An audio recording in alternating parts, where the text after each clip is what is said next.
화재 감식 평가 기사 화재 조사론 문제를 살펴보도록 하겠습니다. 자, 첫 번째 문제는 화재 조사 측면에서 화재 진압 및 구조 구급대원의 바람직한 역할이라고 볼 수 없는 것은, 첫 번째, 구조 구급대원은 피해자들의 화상 부위와 정도를 확인하고 이를 화재 조사자에게 통보한다. 이 부분에 해당하는 내용이 적절한 내용이 되겠고요. 두 번째, 진압을 위해 출입문을 강제로 개방할 때 다른 강제적인 흔적이 발견된다면 이 흔적이 겹쳐지지 않도록 다른 곳을 파괴한다. 어떤 흔적이 있는 곳을 훼손을 하게 되면 조사자가 판단하기가 굉장히 어려울 수가 있기 때문에 그 흔적은 그대로 놔두고 다른 곳을 우리가 이제 사용하도록 그렇게 되어 있습니다. 자, 세 번째는 잔불 정리 과정에서 과도하게 변형시키지 않으며 변경되었을 경우에 화재 조사자에게 통보한다. 이 부분도 맞는 내용이죠. 화재를 진압하는 소방대원에게도 이 화재 조사의 측면을 충분하게 이제 고려해서 화재 진압을 진행할 필요가 있겠습니다. 자, 네 번째, 진압 시 자가발전 설비가 부착된 기구를 재급유할 때에는 화재 현장에서 신속하게 진행한다. 자, 이 어떤 석유류를 사용하는 그런 기구들을 우리가 이제 재충전을 해야 되는 그러한 재구비를 해야 되는 그러한 상황이 벌어진다라고 하면 현장보다는 다른 곳으로, 안전한 곳으로 이제 옮겨서 할 필요가 있습니다. 현장에서 진행을 하다가 흘린다든지 누설이 되어지는 경우에 있어서는 현장이 오염될 수가 있기 때문에 이 부분은 신속하게 진행한다는 것은 맞을 수도 있겠지만 화재 현장이라고 하는 부분이 잘못되어 있는 부분이기 때문에 1번 문제의 이제 정답은 4번이 되겠습니다. 자, 두 번째, 화재 조사 및 보고 규정상 화재 원인 조사 종류에 따른 조사 범위의 연결이 옳은 것은, 자, 화재 조사에 있어서는 화재 조사는 두 가지 측면, 원인 조사와 이제 피해 조사 두 가지 부분으로 나뉘게 되겠고요. 원인 조사의 경우에 있어서는 총 5가지 영역으로 우리가 구분을 해서 원인 조사를 진행을 합니다. 자, 첫 번째, 발화 원인이라고 하는 부분들은 이제 화재 발견 통보 및 초기 소화라고 하는 그런 일련의 과정들을 이제 설명한다. 이거는 이제 적절한 부분은 좀 아니겠고요. 자, 두 번째, 연소 상황 조사라고 하는 것이 소방시설의 사용 및 작동 등의 상황이다. 이것도 연소 상황과는 상관이 없는 부분이 되겠죠. 자, 세 번째, 피난 상황 조사는 피난 경로, 피난상의 장애 요인 등에 대한 것을 이제 살핀다. 이게 이제 적절하게 이어져 있는 그런 내용이 되겠습니다. 자, 네 번째, 소방시설 등에 대한 조사가 열에 의한 탄화, 용융, 파손의 피해다라고 되어 있는데, 이거는 우리가 이제 피해 조사 부분에서 설명하는 내용이 되기 때문에 부적절한 그런 연결이 돼서 이번의 문제에서는 이제 적절한 부분은 3번 내용이 되겠고요. 자, 발화 원인이라고 하는 것은 이제 발화 지점과 발화 여론, 발화 요인, 최초의 착화물 이런 부분들을 우리가 살피는 내용이 되겠고, 연소 상황에 대한 경우에 있어서는 연소 경로, 연소 확대물 이런 내용들, 그다음에 소방, 방화시설 등에 대한 조사라고 하는 것은 소방시설 또는 방화시설에 대한 활용과 작동에 대한 부분을 살피는 내용이기 때문에 맞는 설명이 이제 3번이 되겠습니다. 3번, 건축물 화재 시 일반적 피난 방법으로 틀린 것은, 자, 첫 번째, 일반용 승강기에 대한 통한 대피다. 자, 우리가 화재가 발생을 하면 가장 이제 주의해야 되는 내용으로 많이 이야기하는 것이 화재 시에는 엘리베이터와 같은 승강기 사용을 금해라라고 하는 이야기를 합니다.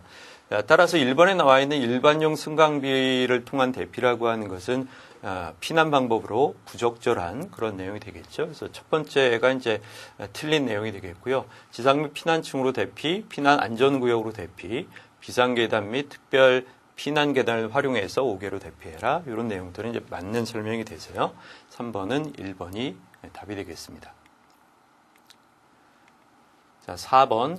화재 시 콘크리트나 석재의 표면에 발생하는 폭열, 스폴링이라고 불려지는 현상에 대한 설명으로 틀린 것은, 자, 폭열은 첫 번째, 철근 또는 철망 및 주변 콘크리트 간의 불균일한 팽창에 의해서 발생한다. 이게 이제 폭열에 대한 적절한 설명이 되겠죠. 우리가 주로 콘크리트나 석재 이런 곳에서 이제 폭열 현상이 발생을 하는데, 화재 시에 뜨겁게 달궈져 있는 표면들에서 팽창률이 틀리다 보니까 그 팽창률의 차이로 인해서 이제 떨어져 나가는 현상, 이것이 이제 되겠는데요. 자, 두 번째는 폭열은 화재에 의한 열에 의해서만 발생한다. 자, 폭열은 화재에 의해서 발생하는 것은 사실이지만 화재 시에 우리가 갑작스럽게 냉각할 수 있는 물을 소화수가 접촉이 되어졌다든지 하게 되면 그 과정에서도 이제 발생을 합니다. 따라서 열에 의해서만 발생한다라고 하는 그런 표현은 이제 잘못되어 있는 내용이 되겠죠. 그래서 2번이 틀린 내용이고요. 폭열이 일어난 영역은 인접 영역보다 밝은 색을 띨 수가 있겠고, 폭열은 화재에 노출된 표면과 슬래브 내장재 간의 불균일한 팽창에 의해서도 발생할 수가 있습니다. 따라서 4번의 정답은 이제 2번. 5번 섬광화재, 플래시 화재에 대한 설명으로 옳은 것은, 자, 첫 번째 열방사에 노출된 미연소가스가 발화온도에 도달하면 전체 공간으로 불이 급격히 확산되는 재성장 및 전이 현상이다. 자, 요거는 우리가 설명하는 내용 중에서 대표적인 화재의 특징인 플래시오버를 설명하는 그러한 내용이 되겠죠. 자, 두 번째, 2번 연소물질의 낙하나 붕괴로 인한 화재의 확산 현상. 그래서 불이 붙은 물질이 이제 떨어져서 일어나는 화재 확산이기 때문에 우리가 뭐 드롭다운이라고 하는 현상을 이제 설명하는 그런 내용이 되겠고요. 3번 불완전 연소에 의해 산소 결핍 상태에 제한된 공간 안으로 공기가 갑작스럽게 유입될 때 발생하는 폭발적인 연소 현상. 자, 요 3번의 설명은 이제 백드래프트를 설명하는 그런 내용이죠. 자, 4번 가스 또는 발화성 액체의 증기와 같은 확산 가연물을 통하여 급격히 확산되는 화재 현상. 자, 요 4번의 설명이 이제 플래시 화재를 설명하는 내용이 되겠습니다. 그래서 5번의 정답은 이제 4번이 해당이 되어집니다.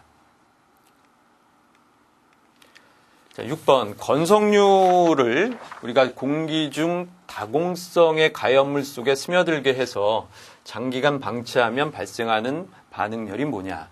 자, 우리가 동식물류와 같은 그런 기름이 헝겊이라든가 이 다공성의 어떤 물질들에 스며들게 되면 공기와의 접촉이 상당히 좀 많이 일어날 수 있는 그런 상황이 되기 때문에 쉽게 산화가 되어질 수가 있습니다. 그래서 산화 과정에서 발생하는 열, 그 열에 의해서 이제 발화가 될 수가 있겠죠. 그래서 건성류라고 하는 그러한 물질이 다공성의 물질에 스며들어서 장시간 방치되면서 일어나는 반응열이라고 하는 것은 따라서 산화열이라고 이제 이야기가 될 수가 있습니다. 그래서 자연 발화가 될 수 있는 그러한 요인 중에 하나가 되겠죠. 그래서 2번이 답이 됩니다. 7번 건축물의 구획된 공간에서 플래시오버가 발생을 하면 고온 연기층으로부터 바닥으로 방사가 되는 그런 복사열 유속은 몇 킬로와트 퍼 제곱미터이냐. 자, 이거는 플래시오버 시에 발생하는 복사열의 연류속이라고 하는 것은 우리가 데이터가 20 킬로와트 퍼 제곱미터라고 나와 있습니다. 따라서 이제 7번은 정답이 이제 2번에 나와 있는 내용이 되겠습니다. 자, 8번. 금속의 용융점이 낮은 것에서 높은 것 순으로 옳게 나열된 것은. 그래서 네 가지의 금속이 이제 나와 있는데요. 구리, 납, 알루미늄, 철. 자, 이 네 가지 금속이다 보니까 이 금속들은 상대적으로 이제 그 용융점이 높은 측면이 있는데, 우리가 상식적으로 이제 보게 되면 가장 좀 낮은 용융점을 나타낼 수 있는 것은 우리가 납땜에 이제 많이 사용을 하는 납입니다. 그래서 납이 가장 낮은 온도를 이제 나타낼 수가 있겠고요. 철이 보통 우리가 1500도 이상에서 이제 녹는 그런 모습을 보입니다. 그래서 그 금속 중에서는 이제 철이 요 네 가지 중에서는 가장 높은 용융점을 이제 나타내는 그런 형상을 이제 띠게 되겠죠. 자, 그러면 이제 구리가 높으냐, 알루미늄이 높으냐라고 이제 볼 수가 있는데, 구리는 우리가 이제 보통 온도 자체가 1080도 정도에서 이제 녹는다라고 얘기를 하고 있고요. 알루미늄 같은 경우에는 600도에서 한 660도 이 정도의 온도를 이제 나타냅니다. 따라서 가장 낮은 순서부터 높은 순서로 이제 이야기를 하게 되면 납, 알루미늄, 그다음에 구리, 철 요 순서가 이제 되기 때문에 8번에서는 3번이 답이 되겠고요. 납 같은 경우에는 327도가 이제 유흥점이고, 알루미늄은 660도, 구리는 약 1080도 정도의 온도, 철은 1500도, 1530도 이 정도의 온도를 보여줍니다. 자, 물리적 폭발의 원인이 아닌 거. 자, 우리가 폭발을 분류하는 건 물리적 폭발이냐, 화학적 폭발이냐라고 하는 부분인데요. 물리적 폭발은 대부분 어떤 상태의 변화라든가 이런 것으로 일어나는 그런 모습이고, 화학적 폭발은 화학 반응이 이제 수반되는 경우들을 이야기를 합니다. 자, 1번부터 4번까지의 항목 중에서 2번에 나와 있는 중합이라고 하는 것은 우리가 폴리머리제이션이라고 해서 그 화학 단량체들이 화학 중합을 하는 그러한 모습을 이야기를 합니다. 그래서 고분자가 되어지는 과정에서 폭발적으로 화학 반응이 진행되는 그것을 우리가 중합이라고 얘기를 하고, 그 과정에서 이제 폭발이 일어날 수 있다라고 하는 거죠. 그래서 9번에서 물리적 폭발의 원인이 아닌 것은 중합이 해당될 수가 있겠고요. 중합은 중합에 의한 폭발이다라고 하면 화학적 폭발을 이야기할 수가 있습니다. 가열이나 가압, 상변화는 물리적 폭발이라고 볼 수가 있겠죠. 자, 10번 담배의 연소에 대한 구분으로 옳은 거. 자, 담배는 대표적인 훈소의 물질이죠. 훈소라고 하는 것은 무염연소, 불꽃 없이 타들어가는 그러한 현상을 우리가 이야기를 하는 그러한 부분입니다. 물론 처음에 착화시킬 때에는 화염이 발생할 수가 있겠지만, 일단 착화된 상태에서 연소가 진행되어지는 그런 과정이 훈소이기 때문에 10번에서 담배의 연소는 훈소라고 우리가 정의할 수가 있습니다. 그래서 10번은 3번이 답이 되겠습니다. 자, 11번 복사체로부터 열 전달률은 해당 물질의 절대 온도의 몇 제곱에 비례하느냐. 자, 이거는 우리가 스테판 볼츠만의 법칙을 설명하는 그런 내용이 되겠죠. 그래서 그 법칙에 의해서 절대 온도의 4승에 비례한다라고 하는 것이 우리가 스테판 볼츠만의 법칙입니다. 따라서 11번의 답은 2번이 되겠어요. 자, 12번 수직가연물의 방향별 연소 속도에 대한 설명으로 틀린 것은, 우리가 어떤 물질이 이제 연소한다라고 하게 되면 연소하는 과정에서 수평 방향의 전파 속도를 1이라고 한다면 위쪽으로 올라가는 그 연소 속도는 대개 우리가 일반적으로 20배 정도를 이야기를 합니다. 그래서 1번에서 얘기하는 20배 속도로 전파된다. 이건 맞는 설명이 되겠고요. 2번 수평 방향의 전파 속도가 1일 때 아래쪽으로는 0.3 속도로 전파된다. 타고 있는 그 아래쪽 면으로는 0.3 정도의 속도로 이제 연소하는 것이 일반적입니다. 그래서 2번도 맞는 설명이 되겠고요. 자, 위쪽으로의 전파는 대류 현상에 의해서 발생한다. 자, 대류 현상에 의해서 연소라고 하는 것은 상승되어지는 그러한 부분이기 때문에 우리가 대류라고 이야기를 합니다. 풀럼의 형성이라든가 이런 것들이 이제 대표적인 대류 현상을 얘기를 하죠. 4번 상방향, 하방향, 수평 방향의 속도비는 중력, 무중력과 무관하게 동일하다. 자, 우리가 이제 일반적으로 중력, 무중력과 무관하게 일정하다라고 하는 것은 앞에서 설명하는 이 내용들이 다 틀렸다라고 하는 것과 동일한 얘기이기 때문에 이 4번에 나와 있는 것이 이제 잘못되어 있는 그런 설명이 되겠죠. 그래서 12번은 4번이 답이 되겠습니다. 자, 가연물의 점화원을 제거한 후에도 계속적으로 연소를 일으킬 수 있는 온도. 자, 문제에서 이제 점화원을 제거했고 계속적으로 연소가 진행된다라고 얘기를 했기 때문에 이거는 연소가 지속될 수 있는 온도를 얘기를 하고 있습니다. 따라서 이 13번에서는 연소점을 설명하고 있는 내용이 되겠죠. 그래서 13번은 3번이 답이 되겠습니다. 14번 V 패턴의 각도에 영향을 미치지 않는 거. 자, 화재가 발생을 하면 우리가 벽면이라든가 이런 곳에 이제 패턴들이 이제 남게 되는데요. 이 패턴이라고 하는 화재 시의 패턴 중에서 V 패턴의 각도라고 하는 것에 영향을 미칠 수 있는 것은 그 화재 시에 이제 얼마만큼 그 화원에서 열이 많이 방출되어지느냐라고 하는 부분, 열 방출률. 그다음에 가연물이 어떤 형태 펼쳐져 있느냐, 모아져 있느냐 이런 부분들. 또 환기가 얼마만큼 유용하게 잘 되어지고 있느냐, 이런 부분들, 이 영역이 이제 해당될 수 있는 그러한 부분인 반면 벽면의 열 전도성이라고 하는 것은 뭐 패턴에 영향을 줄 수 있는 그런 요소는 아닙니다. 따라서 14번에서 영향을 미치지 않는 것은 4번에 나와 있는 내용이 되겠고요. 주로 이제 이 V 패턴의 각도에 영향을 미치는 것들은 1, 2, 3번에 나와 있는 그러한 효과 외에 뭐 천장이나 선반, 테이블, 이런 어떤 상판 같은 수평면의 존재, 이런 것들이 또 영향을 주는 그런 부분이 해당이 되어질 수가 있습니다.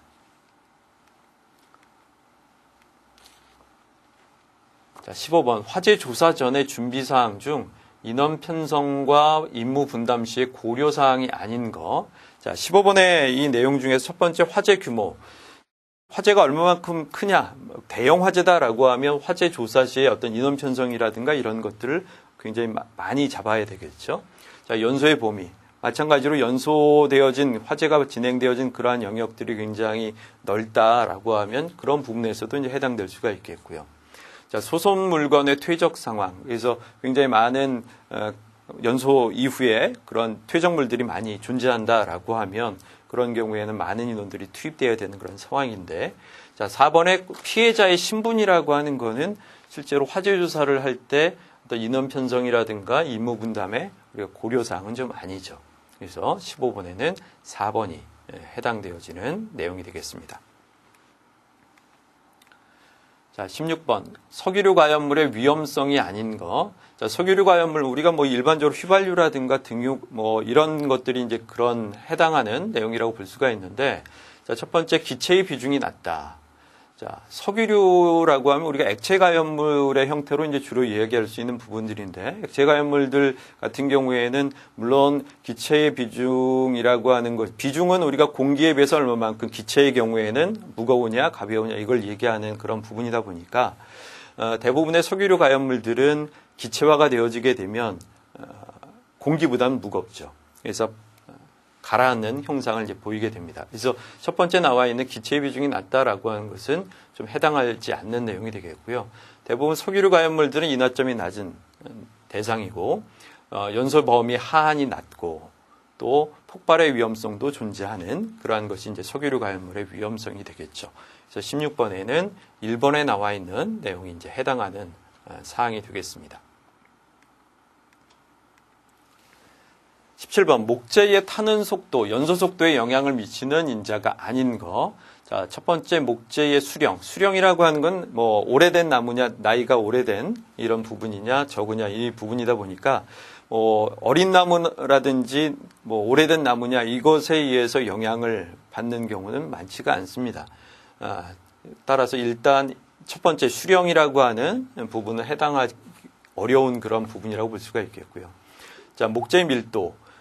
뭐 침엽수 내지는 여기에서는 목재의 밀도라고 하는 것은 밀도가 촘촘하냐 또는 공간이 많이 비어 있느냐 이런 것들이 이제 연소에 영향을 줄 수가 있겠죠.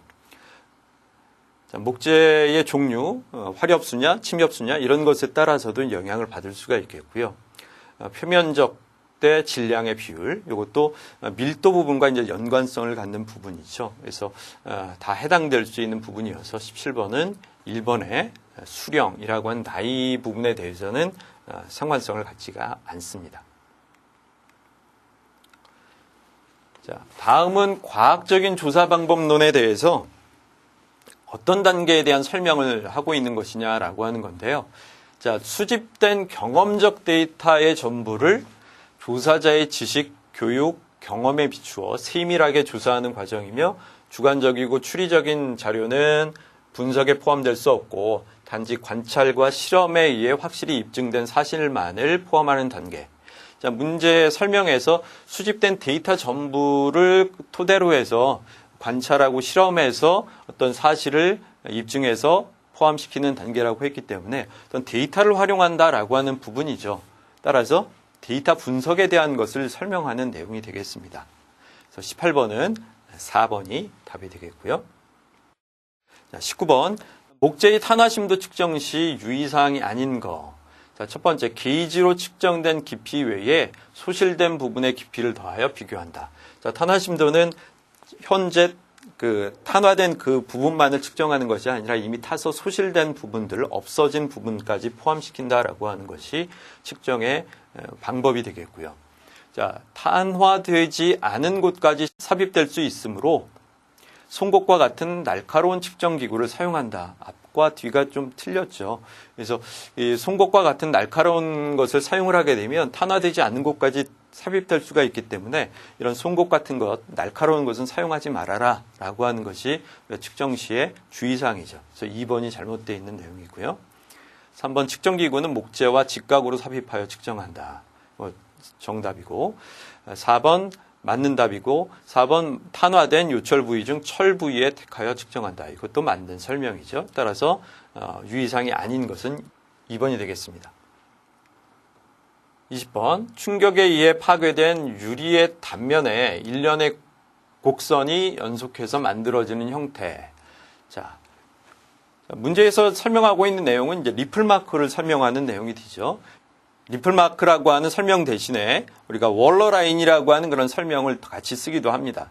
그래서 1번에 설명하는 내용은 이제 리플마크라고 이제 볼 수가 있겠고요. 크레이지드 글라스라고 하는 거는 우리가 화재가 발생을 했을 때 그 화재 열에 의해서 유리가 뜨겁게 달궈져 있는데 거기에 이제 수화수가 뿌려지게 되면 그 물방울이 에 의해서 급격하게 이제 수축하다 보니까 금이 가는 그런 현상을 크레이지드 글라스라고 하고, 자파 현상이라고 하는 것은 강화유리에서 일어나는 현상이죠. 그래서 뭐 제조상의 어떤 문제라든가 불순물 이런 것들로 인해서 강화유리 자체가 깨져버리는, 스스로 깨져버리는 현상을 우리가 자파 현상. 레인보우 이펙트는 화재 현장에서 우리가 뭐 수화수 표면이라든가 이런 곳에 기름띠가 형성되는 것을 우리가 레인보우 이펙트라고 얘기를 합니다. 따라서 문제에서 설명하고 있는 것은 리플마크가 이제 답이 되겠습니다.